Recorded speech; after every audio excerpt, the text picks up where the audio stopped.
Hey guys, and welcome back to Off the Cuff. Just a very quick one today. I heard about this yesterday, but I had a few computer problems, so I was a bit slow on putting it out.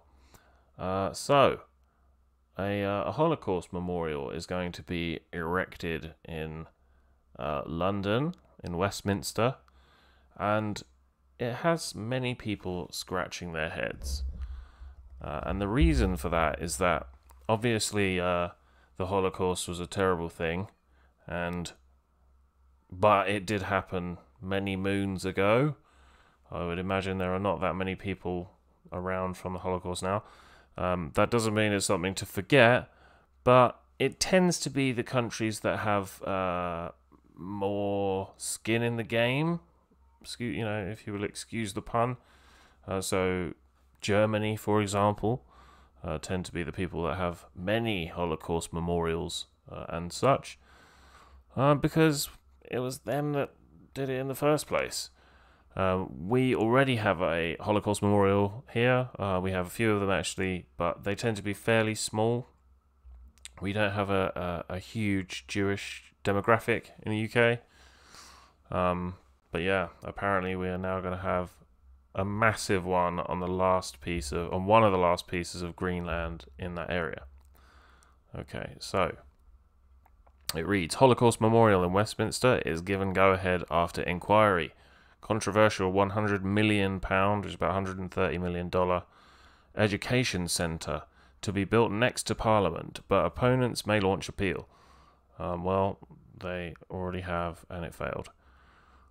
Or it just postponed it for a bit.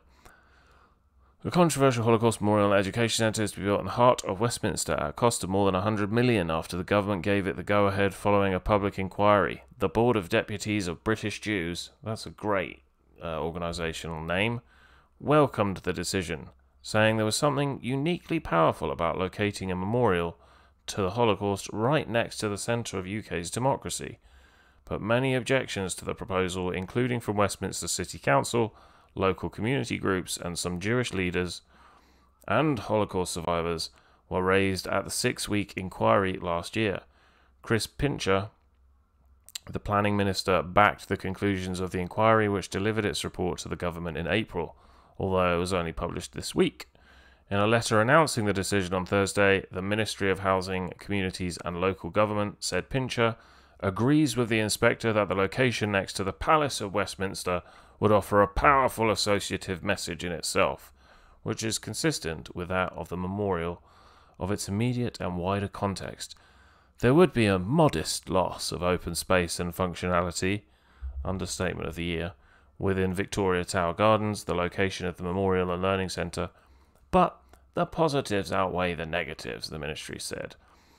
I'm not going to bore you to tears by going too deep into this, but essentially what they're saying, and they say it later on in this article, is that the UK also did some bad things, with regards to the Holocaust, and that, although it's mainly, well, they don't say this, but I'm saying this, although it's mainly Germany, they are saying the UK can also take some lessons, and that is why we need an enormous memorial.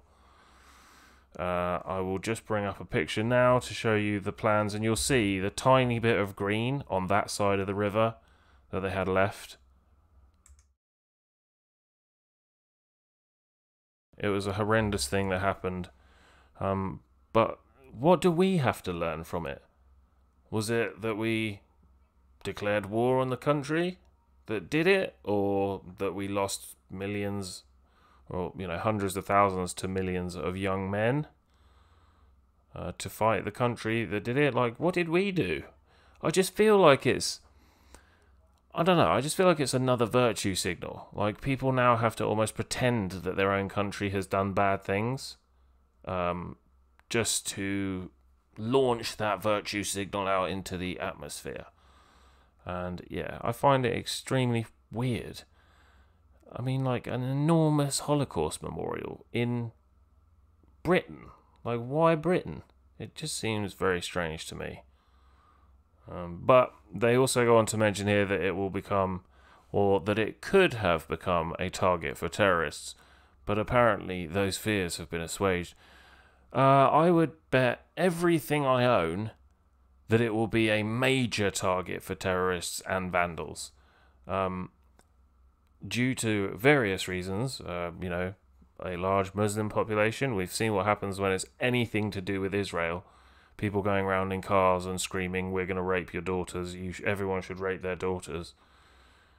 Like, if you're going to fill the massive piece of grass next to the British Parliament with a memorial that, regardless of what people want to pretend, is essentially to sort of... I mean, it obviously is to memorialise an event, but it does represent a religion. Like, you would be a fool to deny that. And to think that the same people that go around in their black BMW 4x4s telling people to rape Israeli daughters are not going to be the same people that will go around setting fire to this, spitting on it, and, generally vandalising it, as well as, some other serious terrorism threats. I think it just beggars belief for anyone to think that. And then if we click on this page, if this works, hopefully it does, yeah. And then you can see there in the middle, that is what it's going to look like. It kind of looks like a bunch of after eights leaning up against each other. So it's not exactly small. I don't know how I feel about this. I think it's kind of ridiculous and just a massive virtue signal. Yeah, it looks... I mean, with the Parliament in the background sort of hovering over the top. Yeah, it's not a good look. Anyway, let me know what you guys think.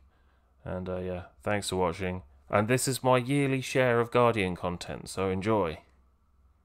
And I will see you soon. See ya. Winston stopped writing, partly because he was suffering from cramp. He did not know what had made him pour out this stream of rubbish